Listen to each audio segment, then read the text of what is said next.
नमस्कार दोस्तों, उम्मीद है कि आप सभी को मेरे द्वारा बताई गई सभी स्टोरियां अच्छी लग रही हैं और आप उनका लाभ उठा रहे होंगे। दोस्तों, आज मैं आपके लिए लेके आई हूँ कि राधा रानी की मृत्यु कैसे हुई और श्री कृष्ण ने क्यों तोड़ दी थी अपनी बांसुरी। यह एक रहस्य है, परंतु कथाओं में एवं कहानियों में इसका भी वर्णन किया गया है। अगर आपको मेरी स्टोरीज अच्छी लगे तो लाइक कीजिए, सब्सक्राइब कीजिए और जितना हो सके शेयर कीजिए।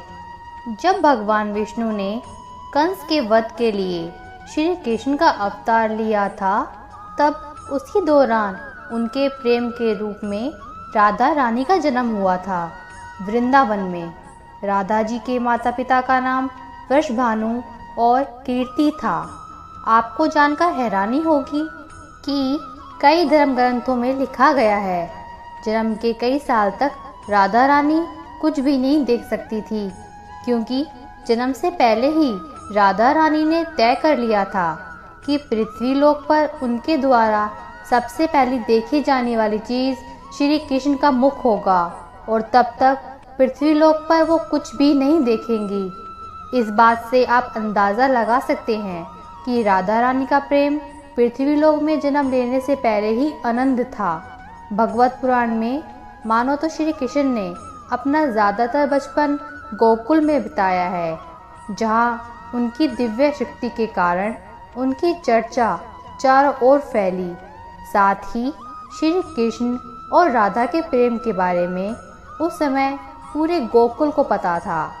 श्री कृष्ण और राधा 8 साल की उम्र से ही एक दूसरे से प्रेम करने लगे थे। जहाँ हमेशा गोपियाँ श्री कृष्ण की बांसुरी की धुन पर नृत्य किया करती थी, वहीं श्री राधा रानी कृष्ण की बांसुरी में खोई हुई उनके पास बैठ जाती। राधा और बांसुरी का जुड़ाव ऐसा था कि जब श्री कृष्ण बांसुरी बजाते, राधा को मानो ये पता चल जाता कि श्री कृष्ण उन्हें बुला रहे हैं, जिसके बाद श्री राधा और श्री कृष्ण घंटों तक यमुना के नदी किनारे बांसुरी की धुन में मगन रहते। कई बार तो गोपियां भी इनके इस तरह के प्रेम को देखकर जलने लगती। जब श्री कृष्ण बड़े हुए तब उनके पास कई जिंदगियां काफ़ी लोग तेजी से बदल ली, खासकर राधा और श्री कृष्ण की, क्योंकि अब वो समय आ चुका था जिसके कारण श्री कृष्ण ने पृथ्वीलोक पर जन्म लिया था। इसीलिए अपने मामा कंस के बुलावे पर श्री कृष्ण वृंदावन छोड़कर मथुरा चले गए। मथुरा जाने से पहले श्री कृष्ण भगवान ने आखिरी बार राधा जी से भेंट की और श्री कृष्ण राधा इस समय काफ़ी उदास थे। राधा जी ये बात जानती थी कि श्री कृष्ण मथुरा जाने के बाद वापस वृंदावन कभी नहीं आएंगे, उनका वापस आना मुश्किल होगा, जिसके बाद राधा रानी शायद ही श्री कृष्ण से दोबारा मिल पाएं। इसलिए काफ़ी समय इन दोनों ने बीच खामोशी रही और अंत में राधा ने श्री कृष्ण से 2 वचन लिए, जिसमें पहला वचन था कि राधा के दिल में हमेशा श्री कृष्ण का ही वास होगा और दूसरे वचन में था कि श्री कृष्ण ने कहा कि मेरे अंत के समय मुझे आप दर्शन देंगे। श्री कृष्ण राधा के दुखों को समझते थे। वो जानते भी थे कि राधा शायद उनके वियोग को सहन नहीं कर पाएगी। इसलिए श्री कृष्ण ने राधा से एक वचन लिया कि मेरे जाने के बाद राधा तुम मेरे वियोग में कभी आंसू नहीं बहाओगी। जिसके बाद श्री कृष्ण अपने भाई बलराम के साथ मथुरा पहुंच जाते हैं और अपने कर्मों के अनुसार अपने मामा कंस का वध करके मथुरा के जेल में अपने माता पिता देवकी और वासुदेव को मुक्त कराते हैं। श्री कृष्ण द्वारा कंस का वध करने के बाद मथुरा की प्रजा में बहुत ज़्यादा खुशियाँ बढ़ जाती हैं। पर कंस की मृत्यु का समाचार जब उसके ससुर मगधराज जरासंध को मिला तो वो आग बबूला हो गया।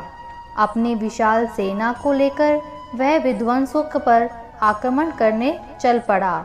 श्री कृष्ण जब पता चला जरासंध मथुरा पर आक्रमण करने आ रहा है, उन्होंने अपने भाई बलराम के साथ एक सेना तैयार की और जरासंध को युद्ध में बुरी तरीके से हरा दिया। लेकिन अब मथुरा पर काफ़ी आक्रमण होने लगे थे, इसलिए श्री कृष्ण ने यादवों की रक्षा के लिए समुद्र के किनारे एक राज्य का निर्माण किया, जिसके चारों ओर एक बहुत बड़ी दीवार थी जिसमें दरवाजे थे। आगे इस राज्य को द्वारका के नाम से जाना गया। श्री कृष्ण ने द्वारका का करीब 36 साल तक शासन किया, इसलिए श्री कृष्ण को द्वारकाधीश भी कहा जाता है। द्वारका में रहकर श्री कृष्ण ने रुक्मणी और सत्यभामा से भी विवाह किया। श्री कृष्ण रुक्मणी से काफ़ी प्रेम करते थे। रुक्मणी भी श्री कृष्ण को अपना आराध्य मानती थी। यहाँ तक कि रुक्मणी ने तो अपने परिवार के विरुद्ध जाकर श्री कृष्ण भगवान से गंधर्व विवाह किया था। जब श्री कृष्ण द्वारका पर राज कर रहे थे, उस समय भगवान श्री कृष्ण का जीवन काफ़ी व्यस्त था। वहीं राधा रानी वृंदावन में बैठी श्री कृष्ण के यादों में खोई हुई थी। श्री कृष्ण अपने जीवन में व्यस्त एवं भले ही थे, लेकिन उन्होंने कभी राधा रानी को नहीं भूला। कई बार उनकी पत्नियां भी श्री कृष्ण के राधा से प्रेम को देखकर काफ़ी जलती थी, क्योंकि सोते जागते कृष्ण राधा नाम जपा करते थे। मानो राधा और श्री कृष्ण का प्रेम ही कृष्ण के जीवन के लिए शक्ति हो। वैसे कुछ कथाओं में लिखा गया है कि खुद ब्रह्मा जी ने आकर बचपन में ही श्री राधा रानी और श्री कृष्ण का विवाह करवाया था, लेकिन ज़्यादातर धर्म ग्रंथों में इसके बारे में कोई उल्लेख नहीं मिलता। श्री कृष्ण के वियोग के बाद राधा श्री कृष्ण भक्ति में लग जाती है, जिसके बाद एक समय ऐसा भी आता है जब उनका विवाह यादव पुत्र अभिमन्यु से करा दिया जाता है। और यादव पुत्र अभिमन्यु को श्राप मिलता था कि वो कभी राधा रानी को छू नहीं सकता। अगर उसने ऐसा किया या कोशिश की तो वह भस्म हो जाएगा। राधा रानी विवाहित जीवन से स्वयंगत रहकर भी अपनी समस्त जिम्मेवारियां पूरी करती और फिर उन्होंने अपनी सभी जिम्मेवारियों से मुक्त होकर अपने प्रेम श्री कृष्ण से मिलने का फैसला किया। पुराणों में राधा की मृत्यु का उल्लेख नारद पुराण में मिल जाता है, जहाँ लिखा गया है कि जब राधा रानी श्री कृष्ण से मिलने द्वारका पहुंची तो वहाँ दोनों काफ़ी समय तक साथ रहे, पर एक साथ एक महल में रहने के बावजूद भी श्री कृष्ण अपने कार्यों में काफ़ी व्यस्त रहते थे। इसके अलावा श्री कृष्ण को यह भी डर था कि कहीं श्री कृष्ण और उनके प्रेम के कारण श्री कृष्ण की पत्नियां रुक्मणी और सत्यभामा को मिलने वाली श्री कृष्ण का प्रेम कम न हो जाए। इसलिए राधा रानी ने श्री कृष्ण को बिना बताए द्वारका छोड़ दी और वापस वृंदावन चली गई। लेकिन अब राधा रानी का अंतिम समय आ चुका था, जिसके बाद राधा रानी ने अपने अंतिम समय में श्री कृष्ण को उनके वचनों की याद दिलाई। कैसे श्री कृष्ण ने मथुरा जाते समय राधा रानी को अपने अंतिम समय के पास रहने का वचन दिया था। जैसे ही श्री कृष्ण को राधा रानी के अंतिम समय का आभास हुआ तो वे तुरंत ही राधा रानी के पास पहुंच जाते हैं और अपने प्रेम को इस तरह से अंतिम सांस लेता देख श्री कृष्ण काफ़ी भावुक हो जाते हैं। जिसके बाद श्री कृष्ण ने राधा रानी से अंतिम समय में कुछ मांगने को कहा।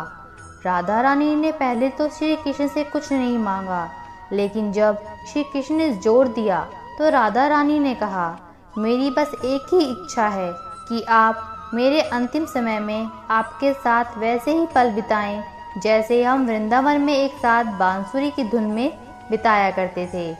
राधा रानी के ऐसे वचन सुनकर श्री कृष्ण अपनी बांसुरी उठाई और मधुर आवाज़ में उसे बजाना आरंभ कर दिया। बांसुरी बजाने के दौरान श्री कृष्ण और राधा लगातार एक दूसरे को देख रहे थे और दोनों की आंखों में एक दूसरे के प्रेम के कारण आंसू आने लगे थे।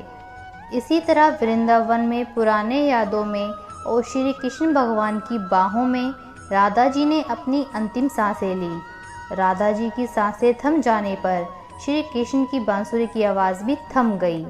श्री कृष्ण को राधा जी के मृत्यु के इतना दुख पहुंचा कि उन्होंने उस समय के बाद अपनी प्रिय बांसुरी को 2 टुकड़ों में तोड़ दिया। इसी तरह एक ही दिन में श्री कृष्ण ने अपनी 2 सबसे प्रिय चीज़ों को खो दिया, जिसमें सबसे पहला उनका प्रेम और दूसरी उनकी बांसुरी थी।